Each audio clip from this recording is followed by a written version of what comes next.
من الشيطان الرجيم بسم الله الرحمن الرحيم إن الدين عند الله الإسلام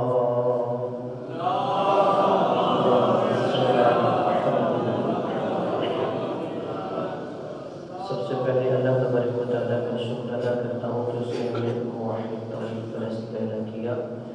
خدا کا شکر ہے کہ اس نے ہمیں توحید پرست ہونے کے ناطے اس نبی کی امتی ہونے کا شرف عطا کیا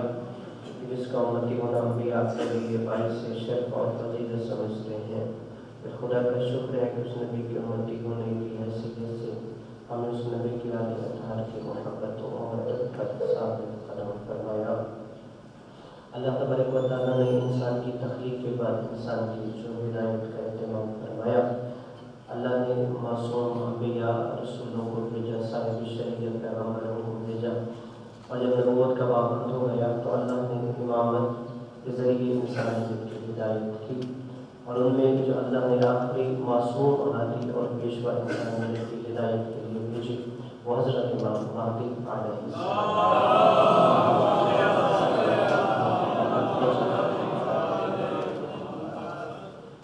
اگر انسان حضرت آدم علیہ السلام سے لے کے سرکار ختمی مرتبہ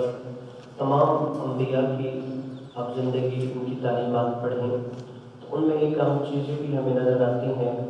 کہ قرآن ہمیں بتاتا ہے وہ ایک ایسا معاشرہ قائم کرنا چاہتے تھے کہ جس کی بنیاد عدل و انصاف پر استوار ہو, اور وہ یہ چاہتے تھے کہ معاشرے کے اندر جو ہے معاشرتی عدل و انصاف کا بولبالا ہونا چاہیے, اور اس کے لیے تمام انبیاء آ کے اپنی کوششیں صرف کرتے رہے. لیکن عملی طور پر وہ جو ہمیں ایک الہی نظام حکومت نظر آئے گا, جو الہی نمائندے کے ذریعے عدل و انصاف نظر آئے گا, وہ حجت دورہ بقیت اللہ حضرت امام زمانہ علیہ السلام کی حکومت ہے.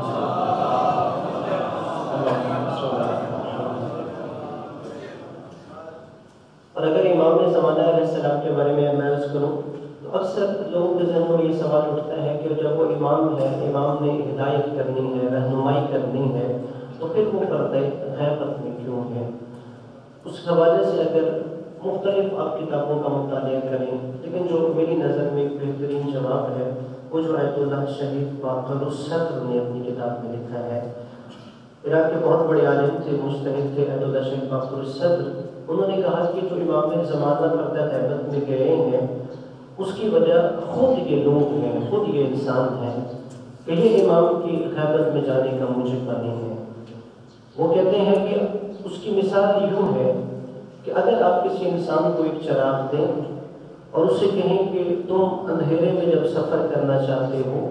تو اس چراغ کی روشنی میں تم نے سفر کرنا ہے. کہتے ہیں کہ آپ نے اسے چراغ دیا, اس نے جب سفر شروع کیا اور وہ چراغ ضائع کر دیا. اب اس شخص کو ایک اور چراغ دیتے ہیں, چلو وہ چراغ کی تم نے قدر نہیں کی, میں تمہیں ایک اور چراغ دیتا ہوں, تم اس چراغ کی روشنی میں اپنا سفر طے کرو. اور وہ شخص اس چراغ کو بھی ضائع کر دیتا ہے. پھر آپ اس کی ناشکری کے باوجود اسے ایک اور چراغ دیتے ہیں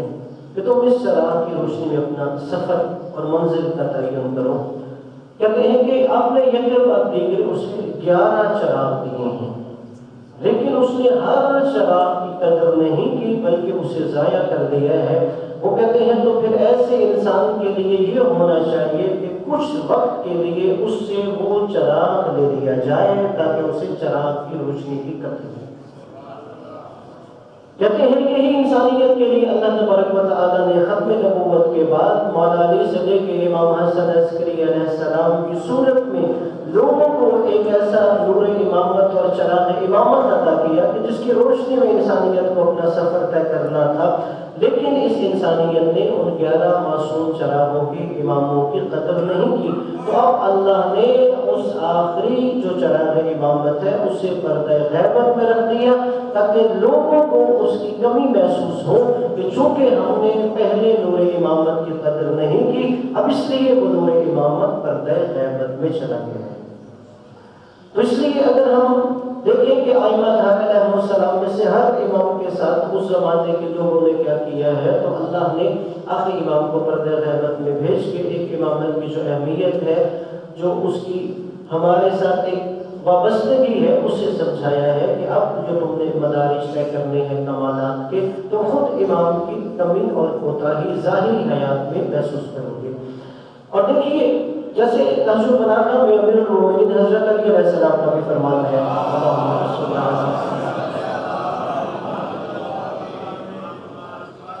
کہ ہر زمانے میں حجت موجود ہوتی ہے، چاہے وہ حجت ظاہر ہو یا چاہے وہ حجت مستور ہو یعنی مخفی ہو ہماری نظروں سے۔ اور قرآن مجید میں بھی اگر آپ سورہ کہف پڑھیے تو وہاں پہ بھی ہمیں پتہ چلتا ہے کہ جو اللہ کے اولیاء ہیں وہ ظاہر رہ کر بھی ہدایت کرتے ہیں اور وہ مخفی رہ کر بھی ہدایت کرتے ہیں۔ کہ سورہ کہف میں حضرت موسیٰ علیہ السلام کا اور حضرت خضر علیہ السلام کا واقعہ موجود ہے۔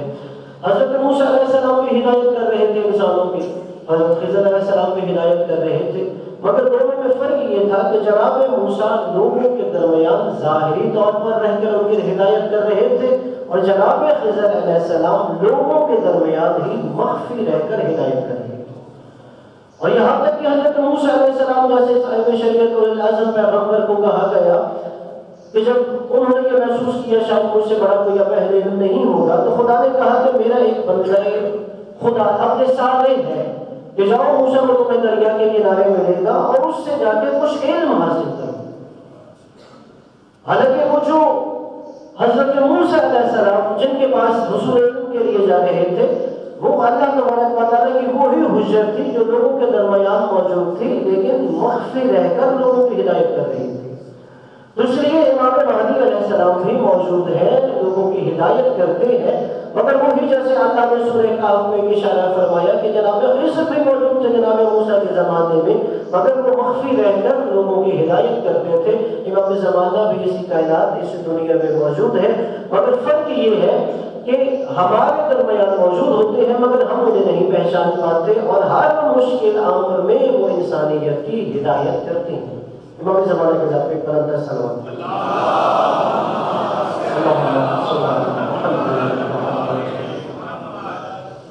اب اگر ہم دیکھیں کہ جب امام پردہ غیبت میں ہے، دیکھیے سب سے پہلے تو عقیدہ مہدویت جو ہے اس پہ سارے مسلمانوں کا اتفاق ہے امام مہدی علیہ السلام پہ،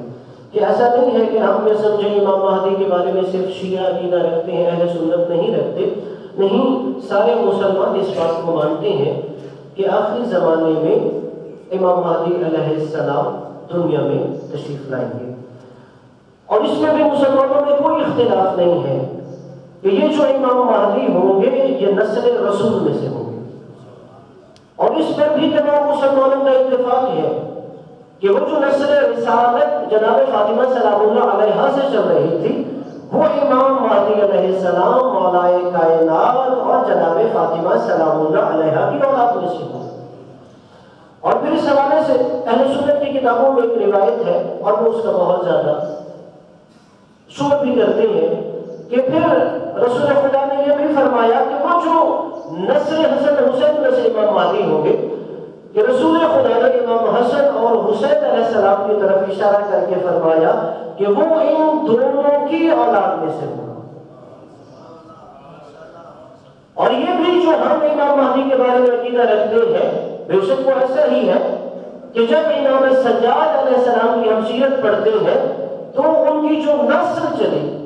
در حقیقت امام سجاد علیہ السلام بیٹے امام حسین علیہ السلام کے تھے، اور جو ان کا عقد ہوا تھا امام حسن علیہ السلام کی بیٹی سے ہوا تھا، اور امام حسین کے بیٹے اور امام حسن علیہ السلام کی بیٹی سے حضرت امام باقر علیہ السلام کے ذریعے پھر امامت کا سلسلہ آگے جا رہا ہے۔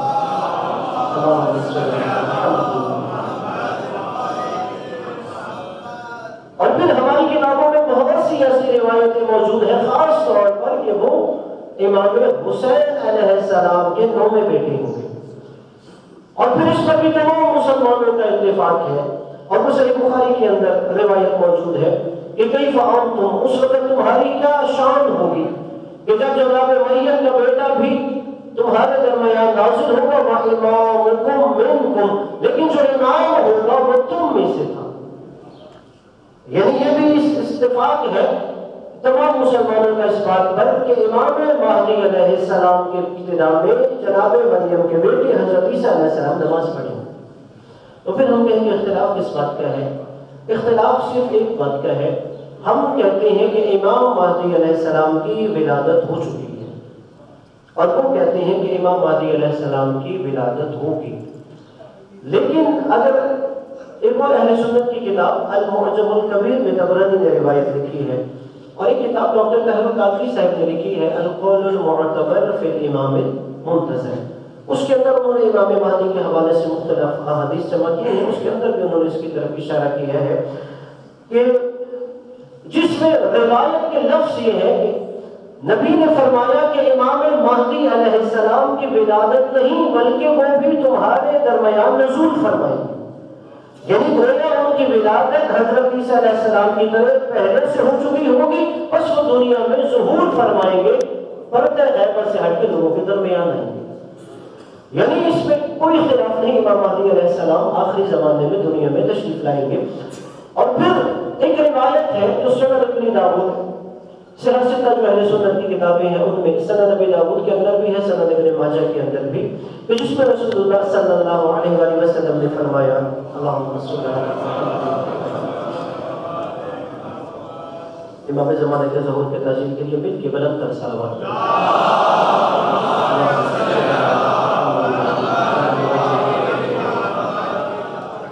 کہ اس کے اندر جو عالم اہل سنت نے حدیث لکھی ہے کہ رسول اللہ نے فرمایا کہ اگر قیامت کے آنے میں ایک دن باقی رہ جائے تو آپ نے فرمایا اللہ اس ایک دن کو اتنا طولانی کر دے گا کہ اللہ میرے ایک بیٹے کو ظاہر کرے گا جو دنیا کو عدل و انصاف سے ایسے بھر دے گا جیسے وہ پہلے ظلم و جور سے بھر چکی ہو۔ یعنی اگر کوئی انسان یہ سمجھتا ہے کہ قیامت آ جائے گی تو نہیں، رسول کی یہ احادیث واضح طور پہ بیان کرتی ہے کہ اس وقت تک قیامت نہیں آ سکتی جب تک امام مہدی علیہ السلام دنیا میں تشریف نہ لے آئے۔ اس لیے ہمارے معاشرے میں عام طور پر یہ سمجھا جاتا ہے کہ یہ عقیدہ امام مہدی کو شیعوں کا عقیدہ ہے، یعنی اگر آپ اپنے دفتر میں، اپنے سکول میں، اپنے کالج میں جہاں بھی آپ کوئی نوکری ملازمت کرتے ہیں، آپ وہاں پہ امام مہدی کے بارے میں گفتگو شروع کرتے ہیں، لوگ آپ سے سوال کریں گے آپ شیعہ تو نہیں ہیں؟ یعنی لوگوں کے ذہنوں میں یہ بات بٹھا دی گئی ہے کہ شاید امام مہدی علیہ السلام شیعوں کا عقیدہ ہے، حالانکہ اگر دیکھا جائے تو یہ خالصتاً اسلام کا عقیدہ ہے کہ اس وقت تک قیامت نہیں آ سکتی جب تک امام مہدی علیہ السلام دنیا میں تشریف نہیں لائیں گے۔ اس لیے ہمیں امام مہدی علیہ السلام کے بارے میں اپنا عقیدہ مضبوط رکھنا چاہیے۔ اب ہمیں ایک اہل بیت کے پیروکار ہونے کی حیثیت سے امام مہدی کے ساتھ کیسے اپنا تعلق مضبوط کرنا چاہیے؟ سب سے پہلے ہمیں امام زمانہ کی معرفت ہونی چاہیے۔ اب وہ معرفت کیا ہے؟ کیا معرفت یہ ہے کہ مجھے یہ پتہ ہو وہ حضرت امام حسن عسکری کے بیٹے ہیں، جناب نرجس خاتون سلام اللہ علیہ کے بیٹے ہیں، یا وہ 15 شعبان 255 ہجری میں دنیا میں تشریف لائے؟ دیکھیے یہ وہ معرفت ہے جو ایک مومن بھی جان سکتا ہے، منافق بھی جان سکتا ہے۔ یہ کوئی بھی شخص جان سکتا ہے کہ آپ کے والد کا نام کیا ہے، آپ کی والدہ کا نام کیا ہے، آپ کی ولادت کب ہوئی ہے۔ اصل جو امام زمانہ کی معرفت کا جو پہلا مرحلہ ہے، جو پہلا زینہ ہے، ہمیں یہ پتہ ہونا چاہیے کہ وہ ان اماموں میں سے کہ جس کے بارے میں رسول خدا نے فرمایا اور اس حسن تک کے اندر حدیث موجود ہے کہ اللہ میرے بعد میرے 12 خلفاء نامزد فرمائے گا اور وہ 12 خلیفہ پے در پے دنیا میں تشریف لائیں گے، اور اس وقت تک قیامت نہیں آتی جب تک میرے 12 خلفاء نہیں آئیں گے، اور وہ اسلام کو عزت بخشیں گے، اور ان 12 خلفاء میں سے جو 12 خلیفہ ہیں وہ امام مہدی ہوگی۔ اور ہمیں ساتھ یہ عقیدہ ہونا چاہیے کہ یہ جو 12 خلفاء میں 12 خلیفہ امام مہدی ہیں، یہ اللہ کی طرف سے مخصوص من اللہ امام ہے،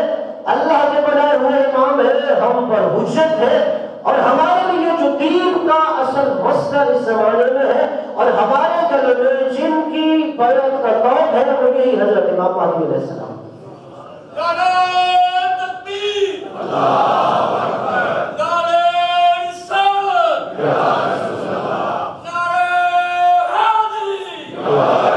امام زمانہ بلند کر صلوات۔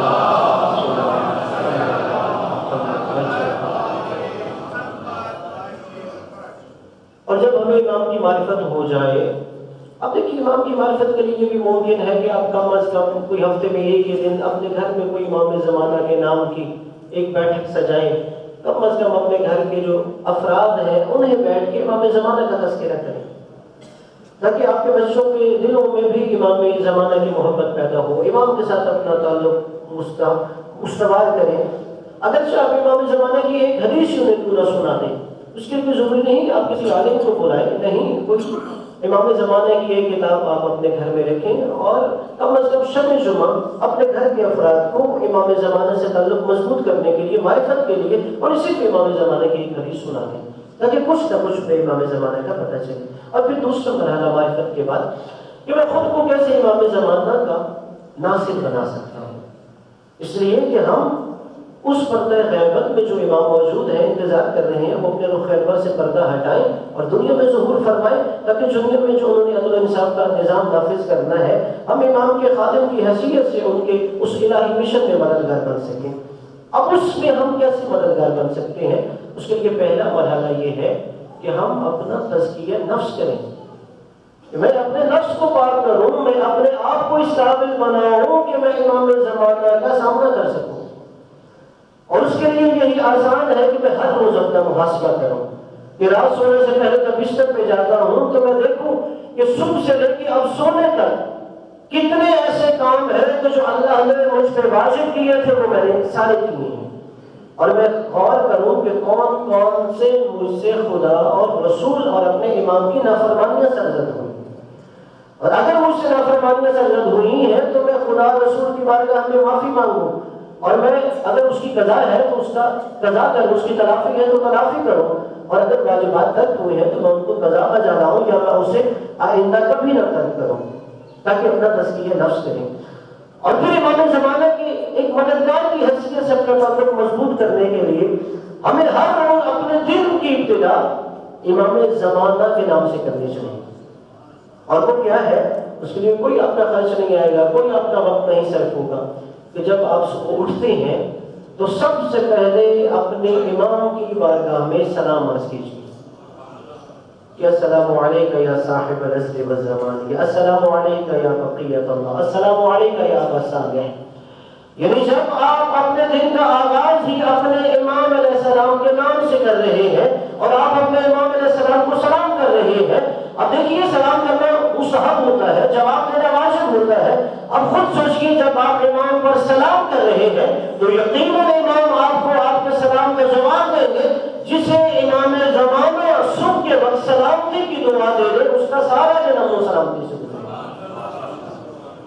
اس لیے کم از کم نوجوانوں سے خاص طور پہ مخاطب ہوں کہ آپ اپنے دن کا ابتدا جو آغاز ہے بستر سے اٹھیں تو امام زمانہ علیہ السلام کو سلام کریں۔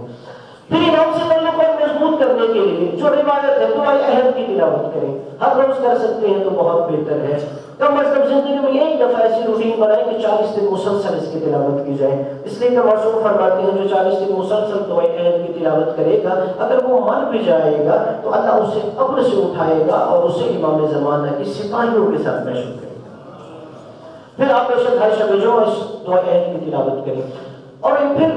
ہمیں اپنے راز و نیاز امام زمانہ سے بھی کرنے چاہیے۔ اب دیکھیے جیسے جیسے زمانہ آگے ترقی کر رہا ہے، مادیت پرستی بڑھتی جا رہی ہے، اور ایک معاشرتی ہمیں جو آزمائش دیکھی جاتی ہے کہ انسان تنہائی کا بھی شکار ہوتا ہے۔ مثلا پہلے تھا کہ لوگ معاشرے میں دوست ہوتے تھے، وہ شام کو مل بیٹھتے تھے، اپنے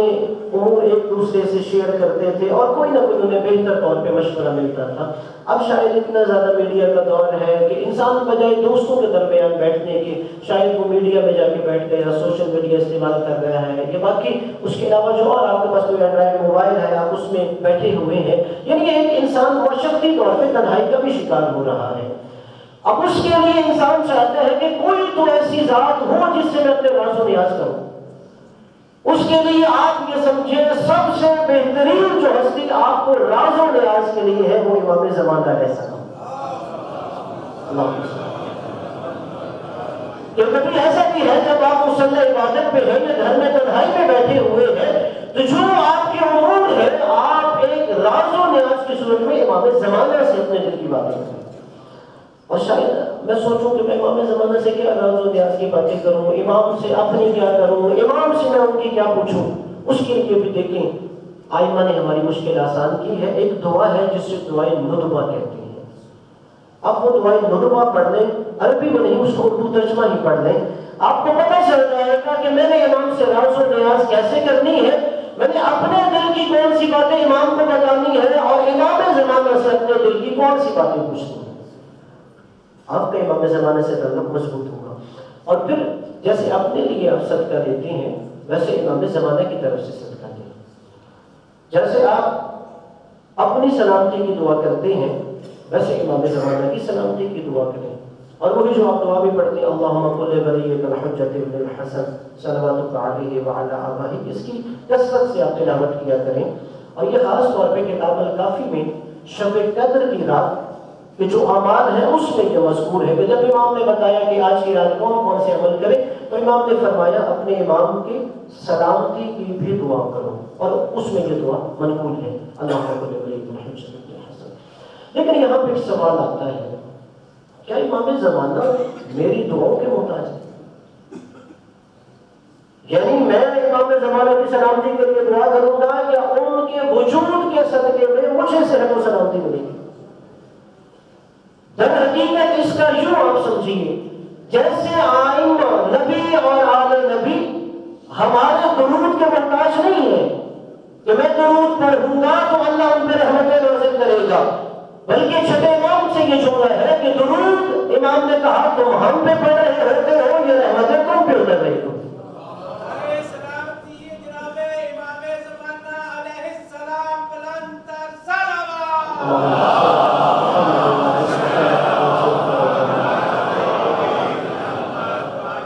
اسی طرح ہم امام زمانہ کی سلامتی کے لیے دعا کر رہے ہوتے ہیں اور وہ سلامتی کی خیر و برکتیں ہم پہ نازل ہوتی ہیں. اور اس کی دلیل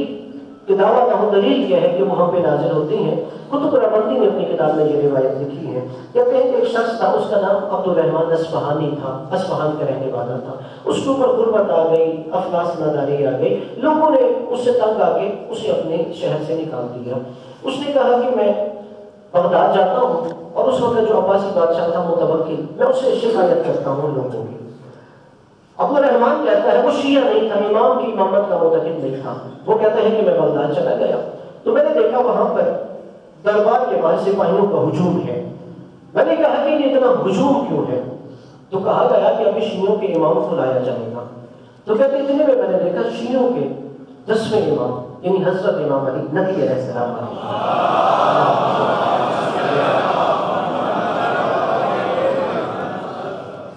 کہتے ہیں میں نے دور سے دیکھا وہ ایک گھوڑے پہ سوار تھے